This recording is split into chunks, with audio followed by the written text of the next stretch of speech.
राजैसँग बरु अब ज्ञानेन्द्रै भए पनि यद्यपि जेठको घटना र कान्तिपुरको आर्टिकल त्यहाँ छ, तर पनि देशको आवश्यकतालाई हेर्दाखेरि भने पहिला वीरेन्द्रसँग हुँदा पनि वार्ताको एउटा प्रसङ्ग सुरु भएको कुरा पनि यो अंशमा उजिरजीले त्यहाँ उल्लेख गर्नु भएको छ।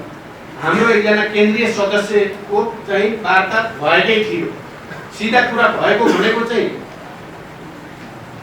कान्छो चाहिँ के अरे वीरेन्द्रसँग चाहिँ वार्ता भएकै थियो। अनि वीरेन्द्रसँग पनि कुराकानी गर्ने तयारी कसरी मिलाउने भनेर टेक्निकल पक्षमा छलफल हुँदै गर्दा जेठको घटना घटेको छ।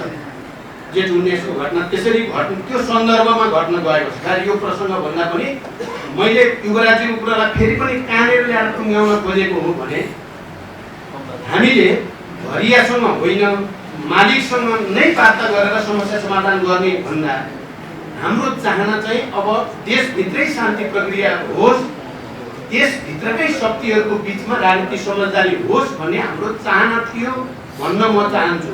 युवराजीलाई यो कुरालाई नोट गर्न म अनुरोध गर्न चाहन्छु। तर त्यस्तो भएन, किनभने मलाई लाग्छ एउटा असली राजा एउटा चाहिँ बडो नाटकीय ढङ्गले भएको राजामा त फरक हुँदिरहेको छ। मलाई लाग्छ वीरेन्द्रले सोच्ने तरिका र अनि दरबार हत्याकाण्डपछि हुन आइपुगेका राजाले त्यति बेला सोच्ने तरिकामा धेरै ठुलो फरक चाहिँ मैले विद्रोही नेताको रूपले गहिरो गरी अनुभूत गरेँ। मैले यो चाहिँ राजकुमार दिक्पालको कथामा सक्कली राजाको छोराले के भन्छ, छोटो बाटो जाने कि लामो बाटो भन्ने कथा धेरैले पढ्नु भएको होला र अनि नक्कली बनाइएको राजाको छोरोले के भन्छ भने जस्तै चाहिँ फरक पर्यो।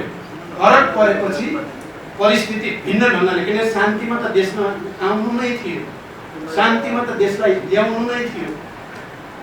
12 बुँदे समझदारी यताबाट बनोस् या उताबाट बनोस् बन्नु नै थियो। म युवराजीलाई यो अनुरोध गर्न चाहन्छु, त्यो ऐतिहासिक आवश्यकतालाई जुन लिडरसिपले समयमा बुझ्न सक्यो र तुरुन्तै पहल गर्न सक्यो, इतिहासले सम्मान त्यसैलाई गर्छ अर्थात् इतिहासले सही मूल्याङ्कन त्यसैलाई गर्छ। ज्ञानेन्द्रले सकेनन् भन्ने मेरो भनाइ छ। उनी राजाको रूपमा उनको हातमा आएको मौका छोप्न चाहिँ उनले बिल्कुल सकेनन्। त्यो कुरा पछि 12 बुँदे समझदारी दिल्लीमा गएर भयो। त्यो कुरामा म फेरि युवराजीसँग सहमत छु। त्यसका फेरि अरू आयाम हुन्थे दिल्लीमा गर्दा, त्यसले पर्ने असर के हुन्थे, के हुन सक्छन् भन्ने कुरा र यस सन्दर्भमा यो कुरा पनि विचारणीय छ। यो कुरा पनि विचारणीय छ कि म रोल्पामा थिएँ र नेकपा एमालेको तर्फबाट वामदेव गौतम र युवराज पोखरेलजी युवराज गेवालीजी रोल्पा जानुभयो र पहिलो वार्ता यो चाहिँ 12 बुँदे समझदारीको पहिलो तयारी रोल्पाको तपाईको चाहिँ लोसेबाङ भन्ने ठाउँमा चाहिँ 2 दिन हामी वार्ता गरेर एउटा लिखित सहमति गरेर चाहिँ समझदारीको त्यो सिलगढी बैठक पछिको चाहिँ त्यो बनेको थियो। यसलाई त्यति धेरै ल्याउने गरिएको छैन। यो एउटा घटना छ जसको रोल चाहिँ त्यहाँ खेल्यो।